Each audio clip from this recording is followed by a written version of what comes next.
احیای طبیعت زنده، بهار عطرآمیز و پرنکهت، با مشام بوی گلهای بهاری و صدای پرندگان با صدای نی خیلی گوارا و دلنشین است.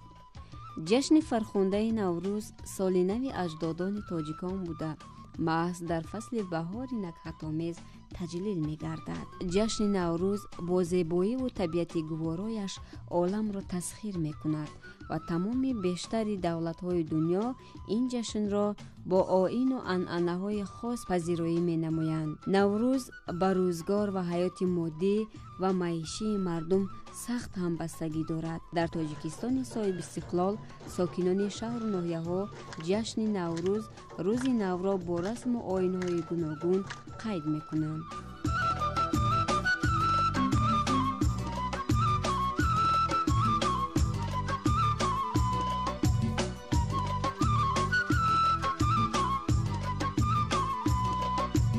در شهر کلابی ولایت ختلان عنعنه رایج است که گلدختران جمع شده برای به حسن و جمال خویش زیبایی زم نمودن تا تجلیل جشن نوروز مراسم سربافان و اسمکشان را برپا می نمایند.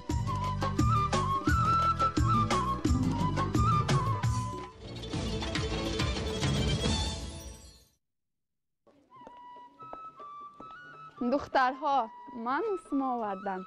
بیایید در جشن نوروز همه کسا خودمان را زیبا میکنیم.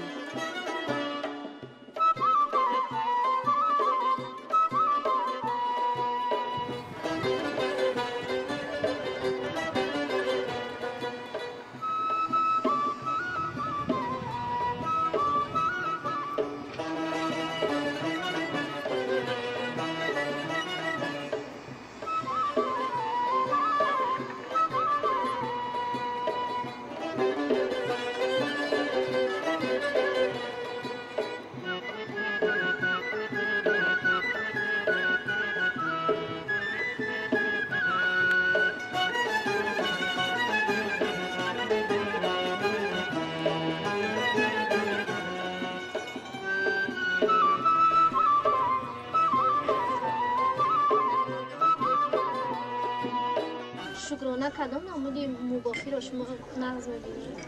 من میده با فک را نقض میبینم. چرا میده با فک نمیکنید و یک تا با فک میکنید؟ برای که به من یک تا بافتن میزیبد.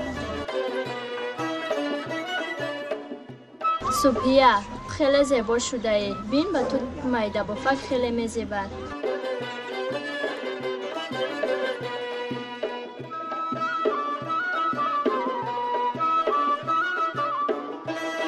من این شکرانه را حاضر خیلی زیبا میکنم.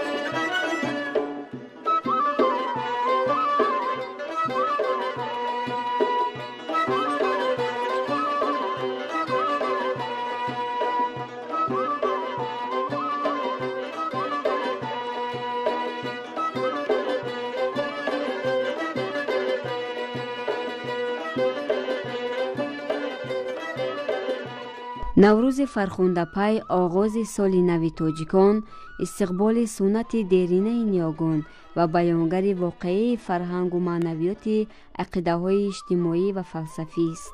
مردم ختلان زمین نوروز را گرامی می‌دارند و سنت‌های والای آن را با طرز خاص اجرا می‌نمایند. نوروز در فرهنگ موسیقی ساکنان این دیار نقش مؤثر دارد. سرود و موسیقی، سرور و طرب در آغوش طبیعت گلریز صورت می‌گیرد. چنگ و چغانه، نی و لبچنگ به زبان می‌آیند.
در فصل بهار خرد و کلان، پیر و جوان با لباس عیدانه به جشن نوروز آمادگی می‌بینند. با فرارسی نوروز شب و روز برابر می‌شود. جوانان برای شعرخوانی به باغ و چمنزار رفته برای فصل بهار و نوروز جهان افروز شعر و ترانه‌خوانی می‌نمایند.